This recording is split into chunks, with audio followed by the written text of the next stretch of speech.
মালদা লোকসভা কেন্দ্রের বিজেপি প্রার্থী শ্রীরূপা মিত্র চৌধুরী এবার মালদার গম্ভীরা গানকেই ভোট প্রচারের হাতিয়ার করলেন তিনি।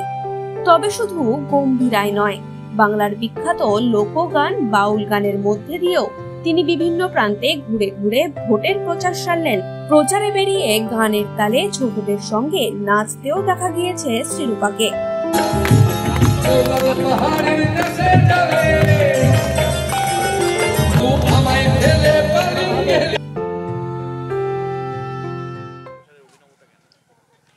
দেখুন, ইংরেজ বাজার তো আমার বাড়ি, আমার ঘর। এখানকার প্রতিটি নাগরিক হচ্ছে আমার স্বজাতি, আমার স্বজন। এখানকার বিধায়ক আমি। আবার আমি প্রার্থী হয়েছি লোকসভার জন্য।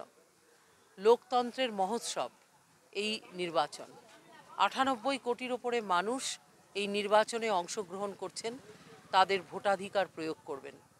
আমি মনে করি লোকতন্ত্রের এত বড় উৎসবে সাধারণ আম নাগরিককে যদি আমরা ইনভলভ করতে পারি, তাহলে তারা খুশি হবেন এবং তারা খুশি মনে তারা ভোট দিতে পারবেন।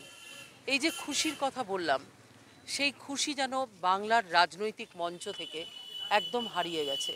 এখানে খালি গালি গলজ, ভায়োলেন্স, রাজনৈতিক নেতাদের মধ্যে অন্তর্দ্বন্দ্ব, এটাই সর্বক্ষণ টিভির চ্যানেলে আমরা দেখি। তাই একটু পরিবর্তিত একটা অঙ্গ হিসাবে আমি আজকে এই নির্ণয় নিয়েছি যে আমার নির্বাচনী ক্যাম্পেইনের মধ্যে, যদিও এটা পলিটিক্যাল ক্যাম্পেইন, কিন্তু তার মধ্যে কালচারাল এলিমেন্ট থাকবে। মানুষকে লোক সংস্কৃতির মাধ্যমে, আমাদের মালদার বিখ্যাত বাউল গম্ভীরার মাধ্যমে, পথনাটিকার মাধ্যমে মানুষের কাছে আমরা যে বার্তা দিচ্ছি, সেই বার্তা মানুষ অনেক ভালোভাবে নিচ্ছেন। আর রাজনৈতিক নেতাদের সেই প্রতিশ্রুতি, মিথ্যা প্রতিশ্রুতি, দিন রাত মাইকে তারা বড় বড় ভাষণ দেবেন, এটা আর সাধারণ মানুষ শুনতে চায় না। তারা চায় যে তাদেরকে প্রতারিত না করে ভোটটা হোক, তাদের উপর অত্যাচার না করে ভোটটা হোক, এবং মানুষ শান্তি চায়, শান্তিতে বাঁচতে চায়। তার জন্য আমি একটা নতুন পথ বেছে নিয়েছি।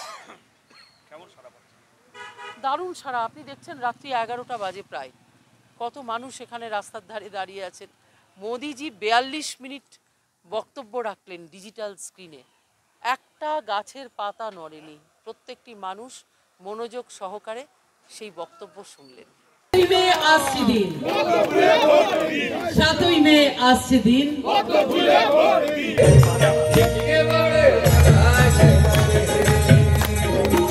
এই সময় ডিজিটাল